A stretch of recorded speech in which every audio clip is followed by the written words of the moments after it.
Me this morning now, the discarders of electronic goods expect them to be recycled properly, but almost all such devices contain toxic chemicals, which even if they are recyclable, make it expensive to do so. So you know what I'm talking about this morning. They say that Ghana is the world's largest e-waste dumping site. Really? And I thought it was Nigeria. Well, there are still a lot more things that you didn't know, but you would know right here on the show. My guest is Martin Oteng Abebio. He's a senior lecturer, Geography Department, University of Ghana, Legon. Good morning to you, sir, and thank you for your time. Morning. So we're actually the largest e-waste dumping sites in the world? Well, I don't know that much. I think that Nigeria will surpass us. We also have a situation in China, which is also very challenging. But Ghana being the largest is doubtful. Okay. I don't have the data. Okay. But Agbogloshi is that's our dumping sites. Is that it? I've got some pictures. So as we're speaking, we'll just be showing you some of the pictures from Agbogloshi. It's still contentious to use the word dumping. Okay.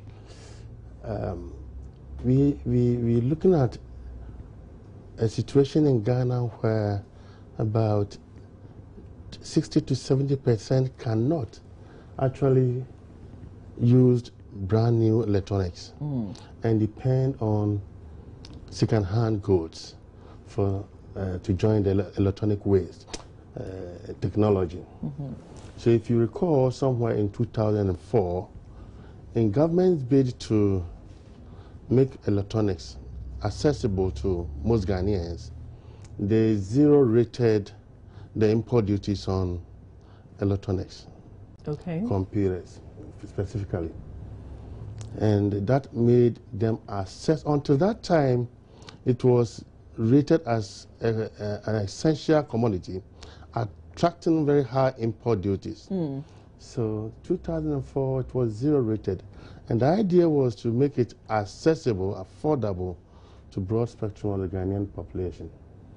Be that as may, because we don't have mechanism for managing the end of life of these electronics, some people at Agbogloshi have now adopted innovative way of recycling these things. Of course, there are health implications in these activities. Because we even see young people take part, children actually. Exactly. These are very, very serious concern in terms of management, but we also have to situate it in our situation.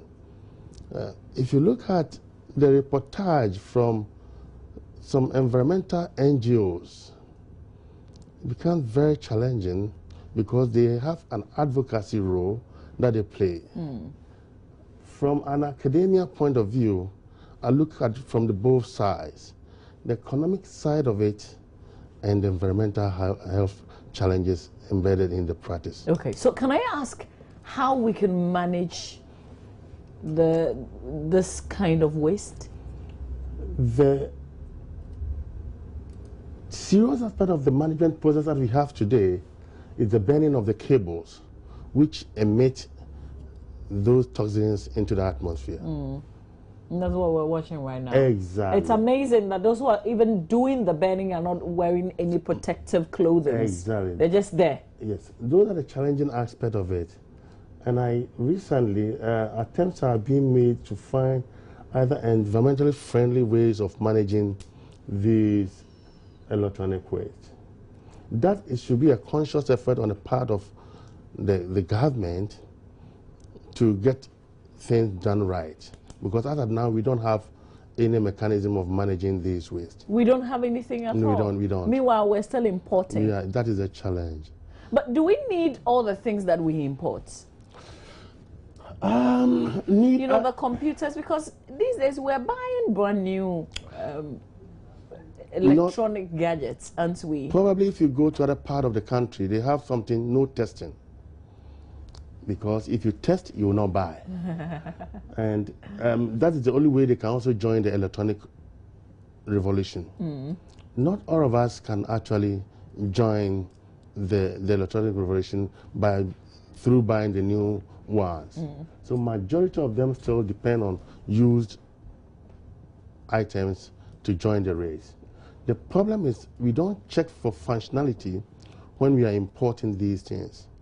And I concede that some of the electronics come in very old, and about 60 to 70% of them even come in non-functional. And these should be checked from the point of departure. We have international... The point of departure, do they sell it to us? Because, you know, a lot of us refer to it as abroche bola. It comes across as something that they are getting rid of, and we are just freely bringing it into our country.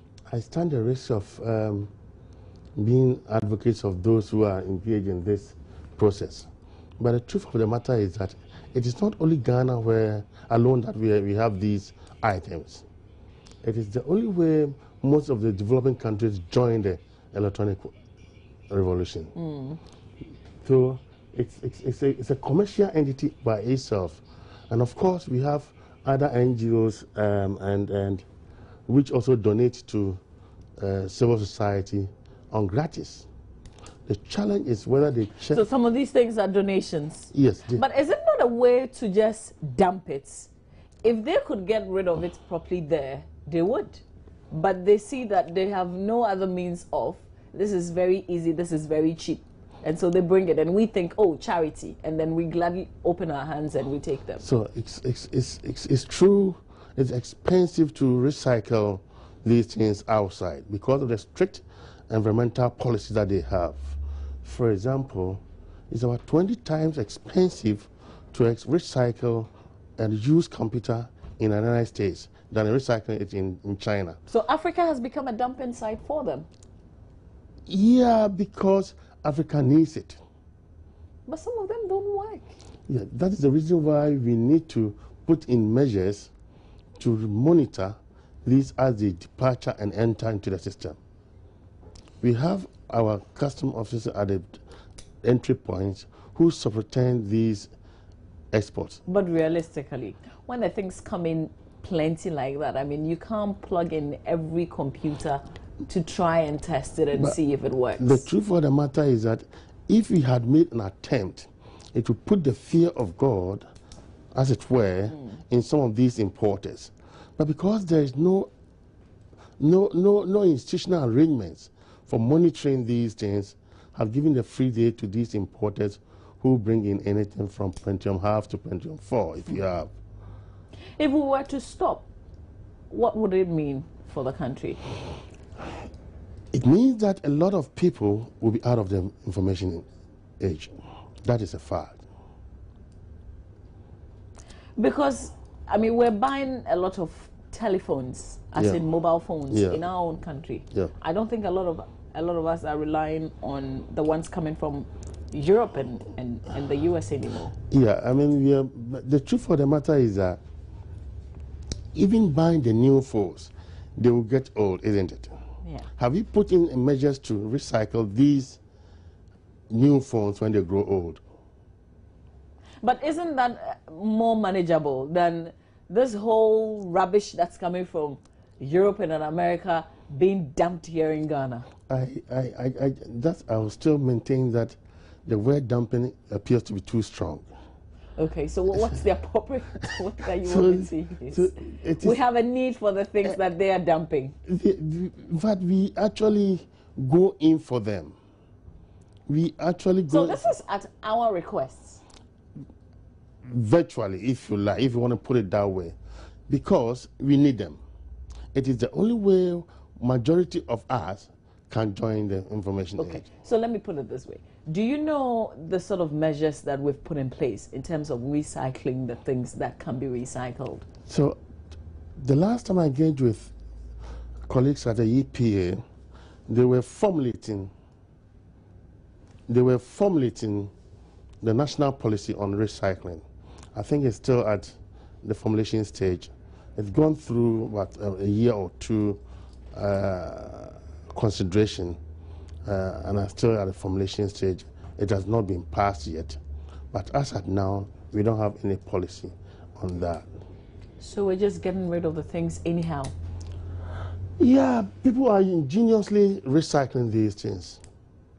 And it comes as with some sort of risk.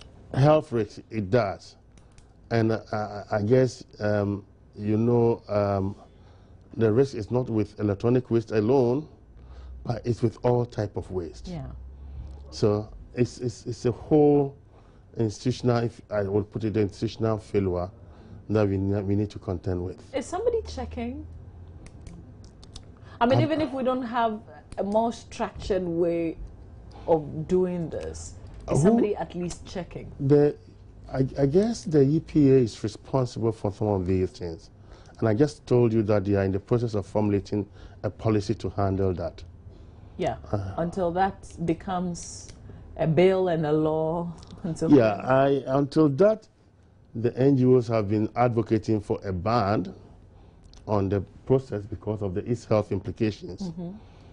But the truth of the matter is that because of the financial side of it, people have got to know that there are a lot of gains in recycling it. And you look at the unemployment situation, people then tend to do that. Are they aware of the risks involved in what they're doing? They do. Research has shown that they do appreciate some of the risk involved. For example, the burning that they experience, the body pains that they go through, the headache that they experience. Mm-hmm. All these are part of the environmental challenges that they encounter. But because of the need, financial need, people then will have to risk to get there because it's it pays. But if we were to give them an alternative job, would they take it? An alternative job that will pay equally. Remember, about 2/3 of these gentlemen involved in the e-waste recycling are from the north, where most of them live under $2 a day. So coming to Accra and working at Agbogbloshie and earning about almost 5-6 cities in a day. A day is quite rewarding to him. So the challenge is whether you can give an alternative livelihood to them. Something that would equally pay well. Exactly. And that's a huge challenge. That's a challenge. And remember, it also, this is copper. The one that you have is copper. Mm-hmm. And it pays so much. They weigh it, and it pays so much. Who do they sell it to? They have outlets at Agbogbloshie where they readily buy. In fact, it's a daily sales business. They also remove the hard, they call it the motherboard, which contains gold, which they export to the Far East. And there are some who are able also to manufacture, use the old parts to manufacture new gadgets and fix your laptop for you in a moment. A form of technology transfer. That's what I'm saying, that there are other good side of it. But the environmental challenge is such that it needs policy to manage, especially the young ones who get involved to make things. How did children get so involved in this kind of business? 2 reasons. Once you're able to get a little scrap, you can sell it immediately and get money. So most students leave school, go scavenging, and get scrap and go and sell immediately because there's ready market for it. And of course, the question of parent care. People don't, I mean, some don't have good parental care. Mm-hmm. So they can some of them are left on their own. Yeah. That was so they have to survive. Exactly. But recently, there's been a ban on the importation of old refrigerators. If they are a certain age old, then we will not allow them in the country. These sort of things that we do, are they for real? Do we really follow up? Yeah, I mean, it still boils down to policy. you can prevent the old ones from coming in. But the truth of the matter is that the new ones that you have will also grow old. And what happens thereafter? So in time past, it was very difficult to find people moving around the neighborhood looking for scraps. So you could see TVs, old TVs dumped anyhow. Now they've picked all these and recycled them because of the financial input there. I think that what we need is to try and get the policy implemented so that we have a proper way of recycling these things. But do you know, maybe because of your work, do you have any idea what is contained in this policy? The rebate policy? Yeah, what the government has done is that there are CFC gases in some of the old ones, the very old ones, that were manufactured somewhere prior to 1993, which has an effect on the ozone layer. So the government has decided that those ones should not be imported into the country. Those even who they have put in the rebate system, being, I think, championed by the Energy Commission.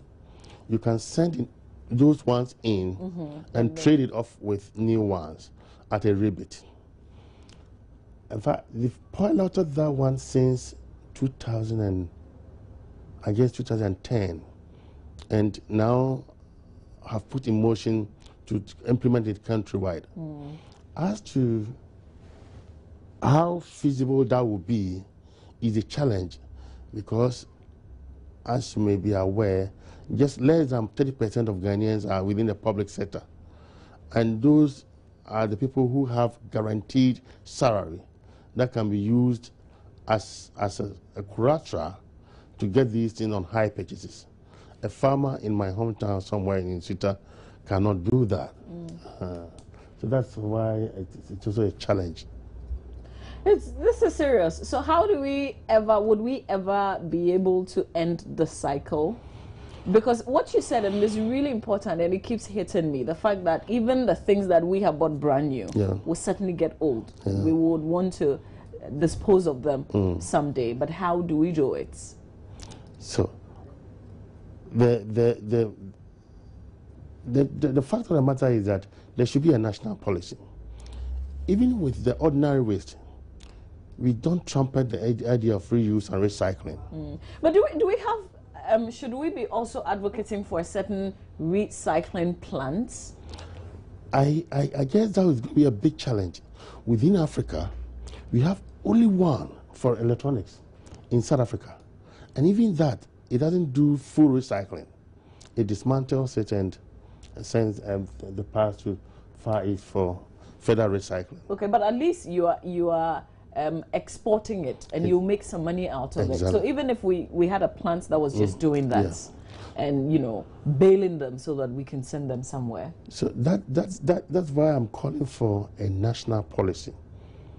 It is a national policy. It cannot be on the individual level. A national policy, because government monitors things that come in, so that, for example, we can put a quota on every fridge, 5 pesos, 20 pesos, for sending it back to the point of origin. You understand? I get you. If not, if I sell my thing, if I buy my thing and I have to pay for recycling, I'll better throw it away, obviously. Or I'll give it to somebody else.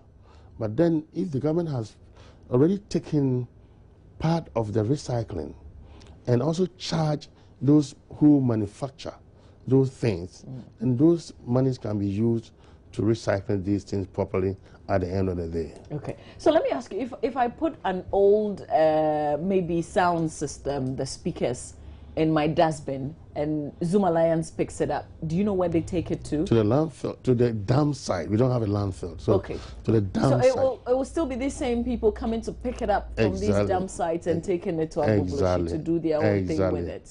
Because they can make a livelihood out of it.